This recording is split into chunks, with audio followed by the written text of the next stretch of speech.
Misalnya post factumnya adalah kalau memang muncul klaster baru ya cepat segera ditelusuri ya, di tracing agar kemudian tidak berkembang kemana-mana. Tapi bukan sibuk untuk mempidanakan orang-orang yang terlibat di dalamnya.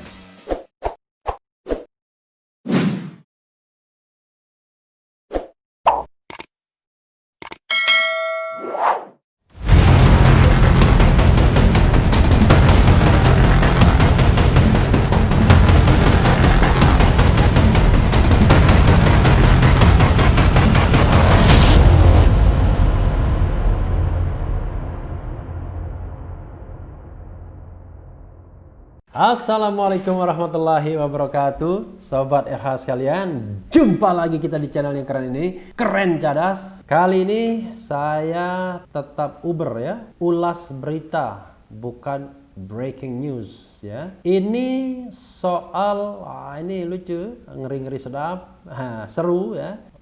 Soal Ridwan Kamil yang menyalahkan Mahfud MD, dalam tanda kutip menyalahkannya ya, soal kerumunan HRS Habib Rizik Syihab ya. Ridwan Kamil _2, Mahfud MD harus tanggung jawab. Luar biasa ya. Sebagaimana dilansir oleh Detikcom Bandung, Gubernur Jawa Barat Ridwan Kamil berbicara soal kekisruhan kerumunan setelah Habib Rizik Syihab HRS pulang ke Indonesia. Menurut dia, Menko Polhukam Mahfud MD pun harus bertanggung jawab. Izinkan saya beropini secara pribadi terhadap rentetan acara hari ini. Pertama, menurut saya, semua kekisruhan yang berlarut-larut ini dimulai sejak adanya statement dari Pak Mahfud.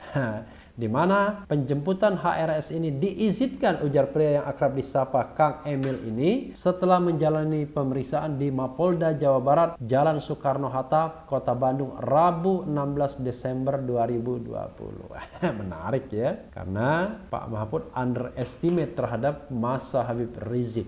Babe Ridwan Saidi meramalkan akan ada jutaan orang yang menyambut Habib Rizik Syihab, dan Guntur menggelegar ya, kebetulan saja waktu interview itu ya, ketika ngomong begitu Guntur menggelegar. Tapi Pak Mahfud underestimate, mengatakan tidak banyak pengikut Habib Rizik ya. Mungkin dia berpikir bahwa FPI itu seperti ya katakanlah gerombolan sebelumnya ya, yang suka sweeping yang memang tentu tidak sebesar organisasi semacam NU atau Muhammadiyah. Karena orang-orang FPI sendiri sebenarnya juga berasal dari organisasi Islam yang besarnya sebagai organisasi payungnya ya. Mahfud diketahui sempat menyampaikan keterangan terkait penjemputan HRS di Bandara Suta. Saat itu diketahui Mahfud mengizinkan asalkan dilakukan dengan tertib. Menurut Emil, pernyataan tersebut menjadi tafsir yang berbeda di tengah-tengah masyarakat. Disitulah menjadi tafsir dari ribuan orang yang datang ke bandara selama tertib dan damai boleh, sehingga terjadi kerumunan yang luar biasa. Nah, sehingga ada tafsir ini seolah-olah diskresi dari Pak Mahfud kepada PSBB di Jakarta, di Jabar, dan lain sebagainya, tutur Emil. Menurut Emil, untuk mencapai keadilan, Mahfud MD pun diharapkan bertanggung jawab. Dalam Islam, adil itu adalah menempatkan sesuatu pada tempatnya ya. Jadi sesuatu pada tempatnya itu the right person on the right place ya. The right things on the right place. Jadi beliau harus bertanggung jawab. Tidak hanya kami kepala daerah yang dimintai klarifikasinya. Jadi semua punya peran yang perlu diklarifikasi, tutur Emil. Jadi kalau kita bicara mengenai pertanggungjawaban, mungkinkah kemudian Pak Mahfud MD ditersangkakan juga karena dianggap melanggar protokol kesehatan, atau lebih kacau lagi adalah melanggar pasal 160 KUHP, yaitu menghasut orang untuk melanggar. Karena yang dia suruh datang melanggar protokol kesehatan, dan itu dikenakan tindak pidana ya kan, tindak pidana yang hukumannya 1 tahun penjara atau denda 100 juta. Jadi mungkinkah seperti itu juga dikenakan? Nah, ini saya bercanda saja Sobat RH sekalian. Saya hanya ingin mengatakan bahwa hal-hal seperti ini memang tidak bisa kita dekati dari tindak pidana. Harusnya didekati dari sanksi administratif. Kalau Pak Mahfud ya sanksi politis. Ya terserah presiden sanksi politisnya. Apakah teguran, ya kan? Apakah reshuffle, itu soal presiden. Tapi kalau memang ada kesalahan administratif yang memang dilakukan oleh Pak Mahfud, ya memang presiden bisa memberikan teguran atau otoritas dalam hal ini tim yang punya otoritas untuk memberikan denda bisa juga memberikan denda. Walaupun tim COVID itu sendiri susunannya ada Menko Polhukam. Jadi saya hanya ingin mengatakan bahwa berhentilah melihat segala persoalan itu dari kacamata pidana, penjara dan lain sebagainya. Karena bukan itu tujuan pemidanaan sesungguhnya. Jadi kalau hal-hal yang sebenarnya bisa direkonsiliasi, hal-hal yang sebenarnya bisa dimusyawarahkan dan bukan sebuah kejahatan atau tindak pidana yang absolut, maka rasanya tidak perlu kita dekati dari sudut pidana. Jadi saya pun tidak menyarankan juga untuk mempidanakan Pak Mahfud atau Prof Mahfud MD Menko Polhukam ya. Tapi yang jelas hal yang sama juga harusnya berlaku kepada Habib Rizik. Jadi ada kerumunan sama seperti kerumunan yang dianjurkan oleh Pak Mahfud.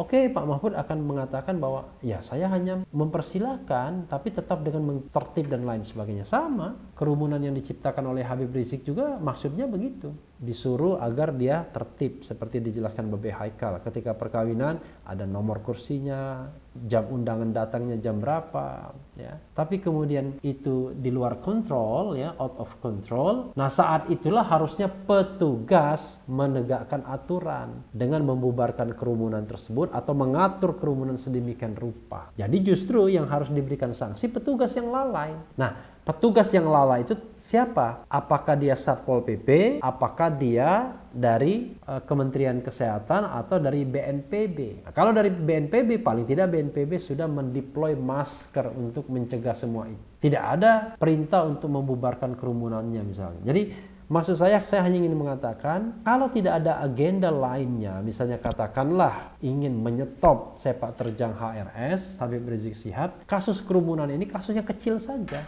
Kasus yang bisa diselesaikan dengan memberikan sanksi administratif dan itu sudah dijatuhkan, yaitu 50 juta rupiah ya.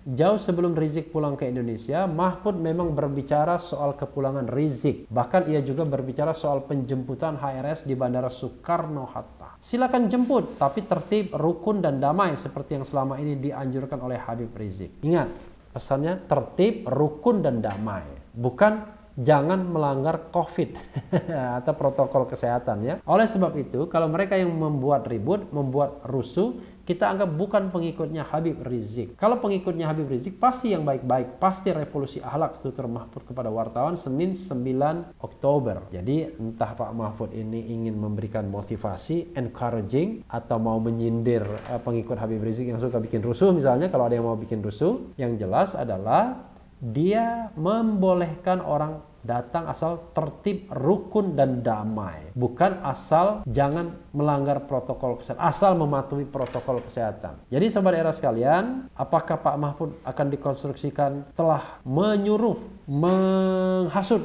untuk melakukan tindak pidana? Ya, terlalu berlebihan juga, pasti maksudnya tidak demikian. Nah, karena itulah harusnya berlaku juga kepada Habib Rizik dan yang lainnya. Sudahlah, kalau memang ada kasus yang sudah terjadi, maka harus diatasi. Bagaimana secara post-factumnya? Misalnya post-factumnya adalah kalau memang muncul klaster baru, ya cepat segera ditelusuri, ya, di tracing agar kemudian tidak berkembang kemana-mana. Tapi bukan sibuk untuk mempidanakan orang-orang yang terlibat di dalamnya. Tidak tanggung-tanggung yang dipidanakan 6 orang sekaligus dan satu dengan ancaman hukuman 6 tahun dan sekarang ditahan di rutan narkoba lagi. Ya, sobat era sekalian, itu saja ya. Tapi saya apresiasi ya keterus-terangan dan keberanian Kang Emil atau Gubernur Jawa Barat Ridwan Kamil. Kayaknya cocok ini untuk calon presiden kalau tegas begini. Dan memang beliau kan selalu masuk dalam ranking minimal 4 besar ya. Prabowo Subianto, Ganjar Pranowo, Anies Baswedan, Ridwan Kamil adalah nama-nama yang selalu masuk dalam minimal 5 besar capres ya. Ini kan harus menunjukkan apakah memang betul-betul siap untuk menjadi seorang jagoan tidak hanya kelas Jawa Barat, sebelumnya kelas Bandung, tapi juga kelas nasional. Walaupun Ridwan Kamil sendiri sudah bermimikri menjadi tokoh nasional karena terlalu sering diekspos oleh media-media nasional ya, termasuk talkshow politik. Sobat era sekalian, yang penting tetap di channel ini, karena di channel ini Anda akan dirayu, ditipu, dibaperin, dicecar, diuber pula di jalur khusus. Karena channel ini adalah channel yang mengancam, memeras, dan membenci. Jangan lupa subscribe, like, comment, and share.